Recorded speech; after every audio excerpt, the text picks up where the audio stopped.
बबलू हाथी सुबह सवेरे अकेले वन में टहलने के लिए निकला। वह अपने ही धुन में चला जा रहा था। लगता था उसके दिमाग में कोई उलझन है जिसे वह सुलझाने की कोशिश कर रहा था। सड़क पर आगे बढ़ते ही उसके सामने चीकू खरगोश भागा। बबलू का पैर उसके ऊपर पड़ने ही वाला था कि चीकू जोर से चिल्लाया। उसकी आवाज सुनकर बबलू ने अपना पैर पीछे खींच लिया। कहाँ खोए हो बबलू भाई? कहीं नहीं, बस कुछ ऐसे ही सोच रहा था। किस बारे में? तुम जानकर क्या करोगे? शायद मैं तुम्हारी कुछ मदद कर सकूं। तुम तो जानते हो आजकल वन में कितनी चोरियां हो रही हैं, पर चोर का कोई अता पता ही नहीं है। इस बात को लेकर वन के सारे प्राणी चिंतित थे। वे वहाँ खुद को सुरक्षित महसूस नहीं कर रहे थे। अरे चीकू भाई, हम मजबूर हैं, हम चोर को पकड़ ही नहीं पा रहे हैं। वह बहुत चालाक है और अपने काम को बड़ी कुशलता से अंजाम दे रहा है। कहीं कोई सबूत ही नहीं छोड़ रहा।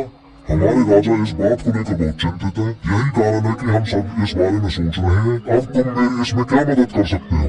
मैं कुछ सोचता हूँ, हो सकता है मुझे कोई उपाय सूझ जाए। प्रयास करने में कोई हर्ज तो नहीं है। तुम ठीक कहते हो चीकू, लेकिन वन के गुप्तचर भी अभी तक इसका कोई हल नहीं निकाल सके। इतना कहकर वे चुप हो गए। बबलू की बातों ने चीकू को सोचने के लिए मजबूर कर दिया। चीकू को उदास देखकर बबलू बोला, तुम अपना मन छोटा मत करो। मुझे अच्छा लगा कि तुमने मेरी परेशानी को समझा। कभी मैं भी इस वन के लिए गुप्तचर का काम करता था। एक बार मेरी टांग टूट जाने से मेरे अंदर फुर्ती नहीं रही। तब से मैंने यह काम छोड़ दिया। चीकू, तुम चाहो तो यह काम दोबारा कर सकते हो। वन के प्राणी ज्यादातर दिन में भोजन की तलाश करते हैं, वे रात को आराम करते हैं। तुम दिन रात दोनों में ही भोजन की तलाश में निकल सकते हो। हो सकता है रात को तुम्हें कुछ ऐसी बातों को पता चल जाए जो हमारे काम की हो। हाँ बबलू, तुम ठीक कहते हो। मैं आज रात को वन में घूम कर इस बात का पता करने की कोशिश करता हूँ। थोड़ी देर बातें करके चीकू अपने बिल की ओर बढ़ गया और बबलू अपने रास्ते चला गया। चीकू के दिमाग में अभी तक बबलू की कई बातें घूम रही थी। उसे समझ नहीं आ रहा था वह बबलू की मदद कैसे करे। दिन भर वह उसी उधेड़-बुन में लगा रहा। शाम होते ही चीकू कुछ सोचने लगा और वह चुपचाप बिल से बाहर निकल आया। चीकू की पत्नी ने देखा तो बोली, इस समय कहाँ जा रहे हो? बाहर खतरा है। खतरा तो सुबह भी रहता है, लेकिन खतरों से डर कर हम भूखे तो नहीं मर सकते। मैं बाहर घूम कर आता हूँ। इतना कहकर चीकू रात को बिल से बाहर निकल आया। कुछ दूर जाकर उसकी नजर बंकू उल्लू पर पड़ी, जो कुछ ही दूरी पर था। वह पेड़ की डाल पर बैठा अपनी गर्दन चारों तरफ घुमा रहा था। वह तेजी से पेड़ की एक डाल से दूसरी डाल पर उड़ रहा था। बंकू की नजर उस पर नहीं पड़ी थी। कुछ सोचकर चीकू पेड़ के पीछे से बाहर निकलकर थोड़ी खुली जगह पर आ गया और वहां से बंकू उल्लू को देखने लगा। बंकू ने चीकू को अंधेरे में भी देख लिया, पर उसने उसमें कोई उत्सुकता नहीं दिखाई और अपनी गर्दन चारों ओर घुमाता रहा। चीकू बड़ी देर तक बंकू की हरकतों पर नजर रखे रहा। वह थोड़ी देर तक खुले मैदान में खड़ा रहा, पर बंकू ने उसे देखकर भी अनदेखा कर दिया।